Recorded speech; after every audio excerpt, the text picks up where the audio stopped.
What can a Roman emperor, a wealthy advisor, and a crippled slave possibly teach you about your modern struggles? These three men lived 2,000 years ago without smartphones, social media, or therapy, yet they solved problems you face daily. Anxiety, difficult relationships, career pressure, fear of death, finding meaning in chaos. Marcus Aurelius ruled the most powerful empire in history while battling depression and self-doubt. Seneca accumulated enormous wealth, then lost everything, facing exile and death sentences with remarkable calm. Epictetus was born into slavery, had his leg deliberately broken by his master, yet became so wise that emperors sought his counsel. Their lives weren't philosophical abstractions, they were laboratories where Stoic principles were tested against brutal reality. Today, I'm taking you deep into the lives of these three titans, extracting lessons that will transform how you handle your modern challenges. These aren't dusty historical facts, they're survival strategies for today. Let's begin with Marcus Aurelius, the philosopher king whose private journal became one of history's most influential books. Marcus was born in 121 AD into Roman aristocracy, but his path to emperor was neither expected nor desired. When Emperor Hadrian noticed Marcus's character and intellect, he set in motion a succession plan that would place this reluctant philosopher on the throne. Marcus never wanted power. He wanted to study philosophy, live quietly, and pursue wisdom. Instead, he inherited an empire in crisis. Understanding Marcus's life context makes his wisdom extraordinary. He ruled during the Antonine Plague, which killed an estimated 5 million people, including possibly Marcus's own co-emperor. He spent most of his reign not in Rome's palaces,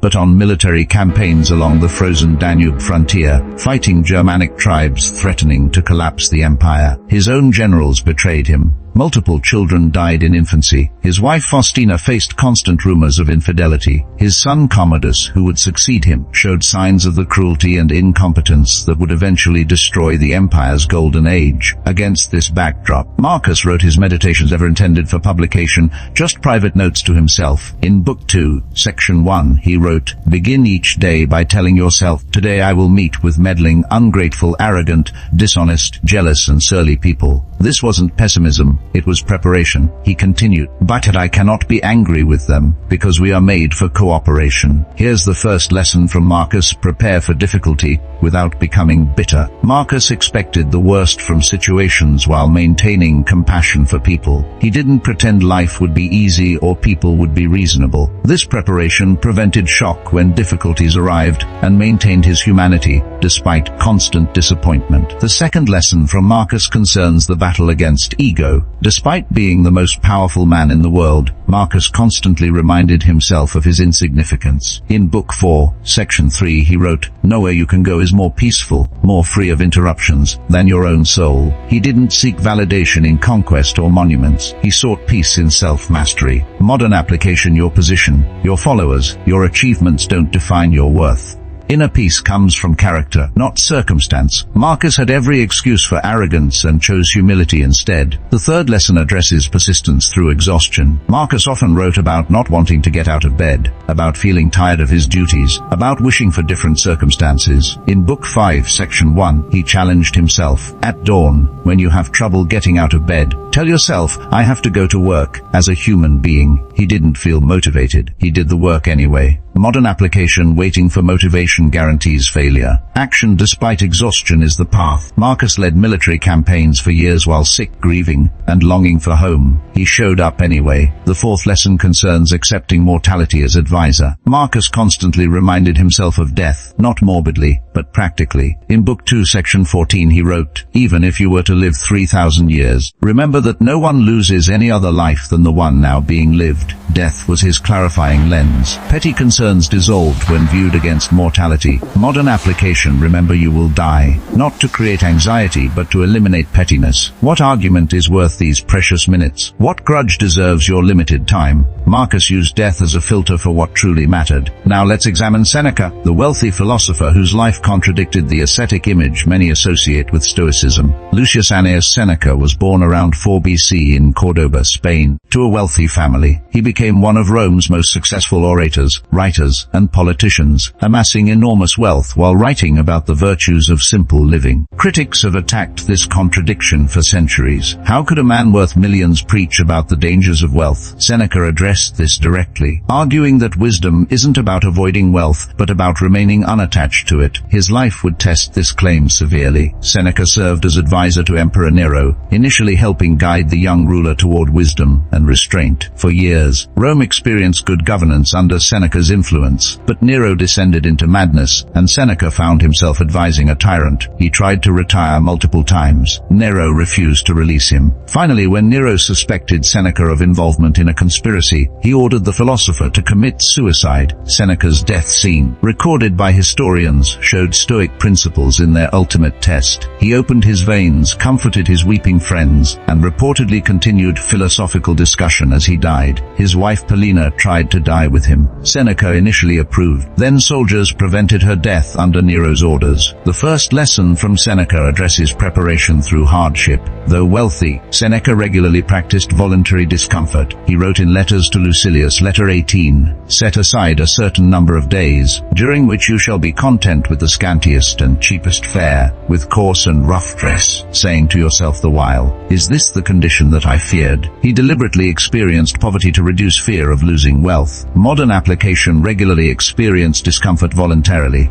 Cold showers, fasting, sleeping without luxuries. These small practices build resilience for larger challenges. When you've already faced difficulty by choice, involuntary difficulty loses its terror. The second lesson from Seneca concerns the productive use of time. Seneca wrote extensively about time being our most valuable non-renewable resource. In On the Shortness of Life, he declared, "It is not that we have a short time to live, but that we waste a lot of it. Life is long enough, and a sufficiently generous amount has been given to us for the highest achievements, if it were all well invested." He watched his contemporaries squander decades on trivial pursuits, then complain life was too short. Modern application: audit your time ruthlessly. How many hours disappear into social media, pointless arguments, or activities that add nothing to your life? Seneca would be horrified by modern distraction capabilities. Guard your time as the precious, irreplaceable resource it is. The third lesson addresses friendship and philosophical community. Seneca's letters to Lucilius weren't just philosophical treatises, they were genuine correspondence with a friend. He wrote, "One of the most beautiful qualities of true friendship is to understand and to be understood." Seneca believed wisdom developed through relationship, through honest exchange with trusted companions. Modern application: find your Lucilius. Seek friends who challenge you intellectually and support you emotionally. Surface relationships don't develop character. Deep, honest friendship does. Seneca invested heavily in these connections despite his busy public life. The fourth lesson from Seneca concerns facing death without fear. Having lived under Caligula and Nero, emperors who killed on whims, Seneca developed remarkable equanimity about mortality. He wrote in Letter 77, "Just as I shall select my ship when I am about to go on a voyage, or my house when I propose to take a residence, so I shall choose my death when I am about to depart from life." Death wasn't tragedy but transition. Modern application: contemplate your death regularly, not anxiously, but philosophically. What would you do differently knowing your time was limited? What fears would dissolve? Seneca found that facing death liberated him to live fully. Finally, let's examine Epictetus, whose story demonstrates Stoic principles forged in the harshest conditions imaginable. Epictetus was born around 50 AD as a slave in Hierapolis in what is now Turkey. His very name reflects his status. Epictetus means acquired in Greek. He was property, not person, under Roman law. His master was Epaphroditus, a wealthy freedman who himself had once been a slave, and who served as secretary to Emperor Nero. According to some accounts, Epaphroditus deliberately crippled Epictetus by breaking his leg. Other accounts suggest a childhood illness. Either way, Epictetus walked with a permanent limp his entire life. Despite being enslaved, Epictetus somehow received philosophical education, studying under the Stoic teacher Musonius Rufus. After gaining freedom,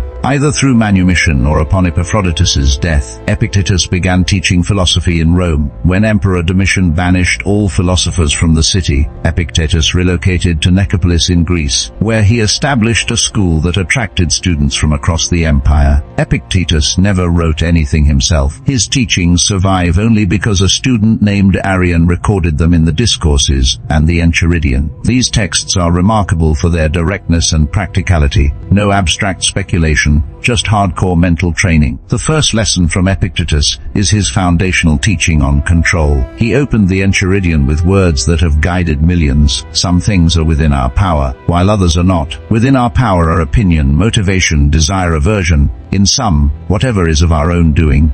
Not within our power are body, property, reputation, office. In some, whatever is not of our own doing. Consider the circumstances that produced this insight. As a slave with a broken leg, Epictetus controlled almost nothing external. His body belonged to another. His movements were restricted. His very existence depended on his master's whims. Yet from these conditions, he discovered the one domain that remained his own mind. Modern application when life strips away external control. Job loss, health crisis, relationship ending.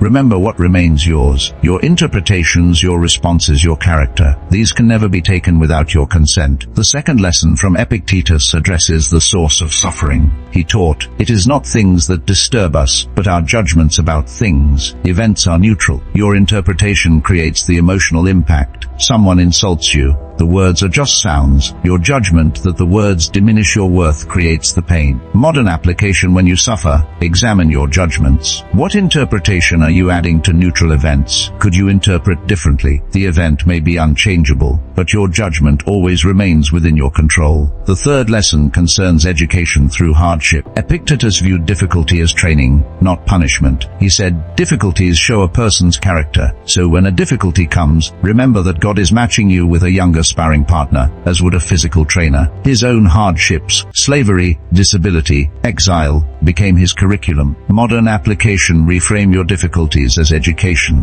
What is this challenge teaching you? What strength is it building? Epictetus would find it strange that modern people avoid all discomfort, thereby avoiding all growth. The fourth lesson addresses freedom through non-attachment. Despite having nothing, Epictetus lived as the freest man in any room. He taught, wealth consists not in having great possessions, but in having few wants. His disability meant he could never run. His poverty meant he owned almost nothing, yet he wanted for nothing, because he needed nothing external for contentment. Modern application: examine your attachments. What do you believe you need for happiness? Each attachment is a chain. Epictetus systematically eliminated dependencies until nothing external could disturb his peace. What connects these three men across their vastly different circumstances? Marcus ruled an empire, Seneca accumulated millions, Epictetus owned nothing. Yet they reached identical conclusions. Peace comes from within, not from circumstance. Character matters more than achievement. Difficulty builds strength when met correctly. Death clarifies life. Control what you can,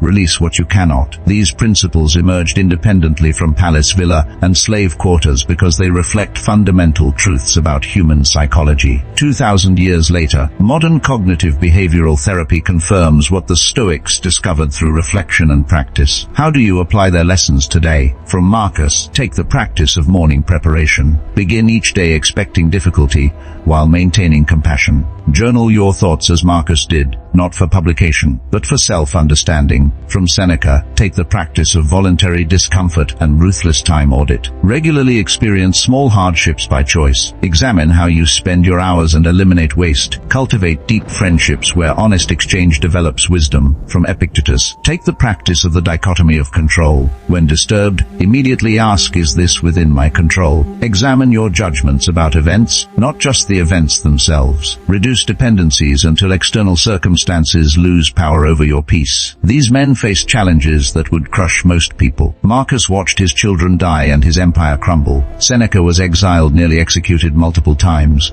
and finally forced to take his own life. Epictetus was enslaved, crippled, and exiled. Yet all three found tranquility. They didn't find it by avoiding difficulty. They found it by transforming their relationship to difficulty. Now I want to hear from you. Which Stoic story resonates most with your current situation? Are you like Marcus, bearing heavy responsibilities while longing for simpler life? Like Seneca, navigating wealth or success while seeking deeper meaning? Like Epictetus, facing limitations while building inner freedom? Share in the comments which lessons you'll apply this week. Your reflection might help someone facing similar struggles. Marcus Aurelius Aurelius wrote in Book 6, Section 5:4e, "We were born to work together like feet, like hands, like eyelids, like the rows of upper and lower teeth." The Stoics believed in community, in shared wisdom helping all rise together. That's why Marcus wrote his private thoughts, why Seneca wrote his letters, why Epictetus taught students who recorded his words. They passed their hard-won wisdom forward, so others wouldn't have to learn everything through suffering alone. You stand in a lineage of seekers stretching back 2 millennia. The challenges are different. No Germanic tribes threatening your borders, no emperor demanding your death, but the internal struggles are identical. Anxiety, anger, fear, meaninglessness, difficult relationships, the gap between who you are and who you want to become. The Stoics solved these problems. Their solutions remain available to you, free, tested, and waiting. Subscribe for more content bringing ancient wisdom to modern challenges. These 3 men lived extraordinary lives that produced extraordinary insights. Their lessons deserve not just understanding but application. Choose one practice from today's video, implement it this week, then return and share what happened. The Stoics transformed slavery into freedom, wealth into wisdom, and power into peace. The same transformation awaits you, not in 2,000 years, but starting today.